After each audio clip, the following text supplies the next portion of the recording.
Garlic is one of the oldest cultivated foods in the world. It's over 6,000 years old and it's in almost every cuisine. So here's all you need to know about choosing, prepping, storing, and cooking it.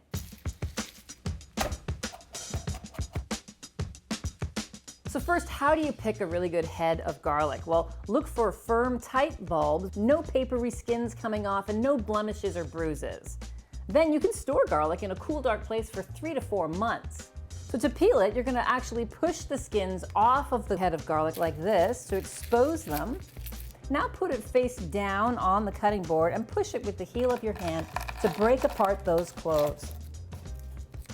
Now once the cloves are separated, you need to remove the peel from each individual clove. The easiest way to do that is to take a large chef's knife, make sure the blade is facing away from you, and with the heel of your hand, give it a gentle tap. That should loosen the skin just enough that it'll pop right off the garlic clove, easily like this. The more you cut garlic, the more pungent and biting the garlic flavor. So if you like garlic super sweet and you can spread it on a piece of bread, leave the cloves whole and roast them. If you want a sharp, biting garlic flavor, then mince it as finely as you can. And if you want something in between, well, just cut it accordingly. I like a gentle garlic flavor in my food, so generally I just take a clove, smash it, and put it into the food like that, remembering to remove it before I serve it to my guests. Now, if you are going to mince your garlic because you want that strong garlic flavor, first of all, you're going to cut it in half. So for mincing it, you're going to need a smaller knife because you're dealing with a smaller vegetable. Put the flat side down and you can slice in just as you would cut with an onion. Make little tiny horizontal slices parallel to the cutting board all the way up the clove of garlic. Then, without going through the root of the garlic, make vertical slices down that little garlic clove. Then you're going to slice the garlic into tiny little dice.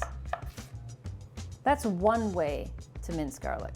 Now a much easier way is to go back to that big knife and get a bunch of garlic cloves together. Then start slicing the garlic. When you go to slice the next clove of garlic, put it in the middle of the mess of the first clove of garlic and continue to slice. That way you're dicing and mincing the first clove while you slice the second. Then rock the knife over all the garlic all together and continue until it's nice and small.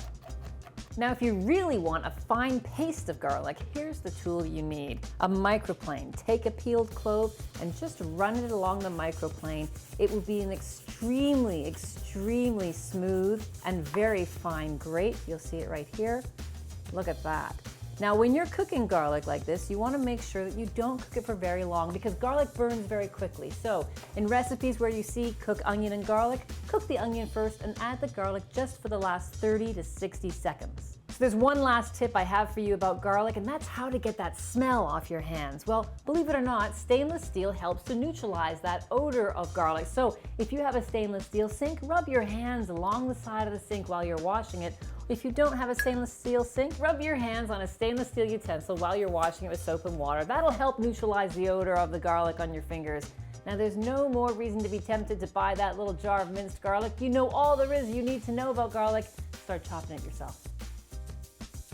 Thanks for watching. If you'd like to see more of the basics, click over here. If you'd like to see everything I used today, click over here. And if you have any comments or suggestions for more basics, put them in the comments section right below.